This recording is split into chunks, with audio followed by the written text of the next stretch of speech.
এদিক লাফাবে, এদিক লাফাবে, এদিক লাফাবে, এটা তোদের কাজ। 1986-এ যে বছর বিএনপি নির্বাচনে গেল না, এই জামাত এরশাদের অধীনে নির্বাচন করেছিল। 2001 সালে নির্বাচনে কয়েকটা সিট পেয়ে বিএনপির উপর ভর করেছে। এই জামাত আবার 96 নির্বাচনের আগে জামাতের আওয়ামী লীগের সঙ্গে একীভূত হয়ে বিএনপির বিরুদ্ধে, জামাত আওয়ামী লীগের সঙ্গে একীভূত হয়ে বিএনপির বিরুদ্ধে যুগপৎ আন্দোলন করেছে, রেজাল্টিং অনলি 2 সিট। তারপর তারপর হায় হায়, এই আওয়ামী লীগে গেলে তো আমাদের ভাগে অনেক কম পড়ে, যাই আবার বিএনপিতে যাই। এই 2001 সালে আবার তারা বিএনপিতে আসলো এবং 17 না 18টা সিট পেল। তো এটা তো সুযোগ সন্ধানী, যেখানে পার্লামেন্টে সিট পায়, মন্ত্রিত্ব পায়, সুযোগ সুবিধা পায়, সেটা যদি আওয়ামী লীগ বেশি দিতে পারে দেল গো দেয়ার, যদি বিএনপি বেশি দিতে পারে they'll stay here, go to BNP. আর কেউ না দিতে পারে তারা তো ওই ছাগলের তৃতীয় বাচ্চা, এদিক লাফাবে, এদিক লাফাবে, এদিক লাফাবে, এদিক লাফাবে, এটা তোদের কাজ।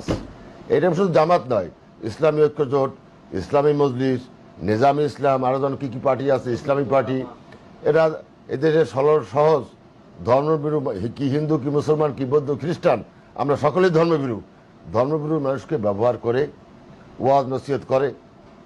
ওয়াজ নসিহতে লক্ষ লক্ষ লোক হয়, তারা মনে করে এই লক্ষ লক্ষ নেতা বুঝি উনি, আসলে তিনি নেতা না। ওনার ওয়াজ শুনতে যাওয়া এক জিনিস, আর রাজনৈতিক নেতৃত্ব মানা আর এক জিনিস। ওনাদের রাজনৈতিক নেতৃত্ব হিসাবে কেউ মানে না, যার জন্য ওনারা কিভাবে সংসদে, ক্যাবিনেটে বা অন্যান্য সুযোগ সুবিধা নিতে পারে, এই জন্য দে আর সোয়াপিং ক্যারেক্টার। সোয়াপিং বোঝেন? কতক্ষণ এদিক, কতক্ষণ এদিক, কতক্ষণ সোয়াপিং।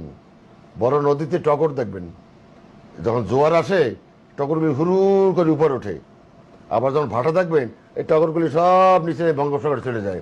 এই সমস্ত পার্টিকে আমি বলি টগর পার্টি। এরা জোয়ারে ওঠে, ভাটায় নেমে যায়, এদের স্থিতি নেই। স্বর্ণের দাম বেশি কেন? Because of quality. তামার দাম, লোহার দাম কম কেন?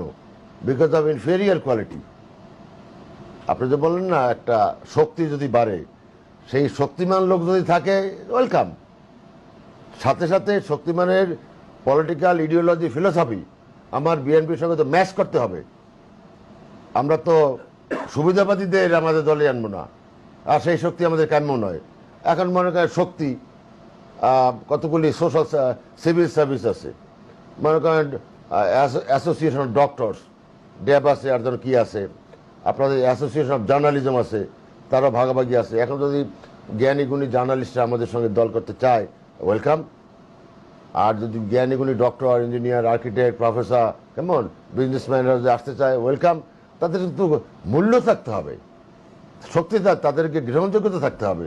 সেই রকম গ্রহণযোগ্য নামি দামি লোকজন যারা দলে এসে দলকে অর্নামেন্টাল করবে, অলঙ্কৃত করবে, যাদের গৌরব আছে, সেই সমস্ত লোকজন যদি আসে ওয়েলকাম দেন।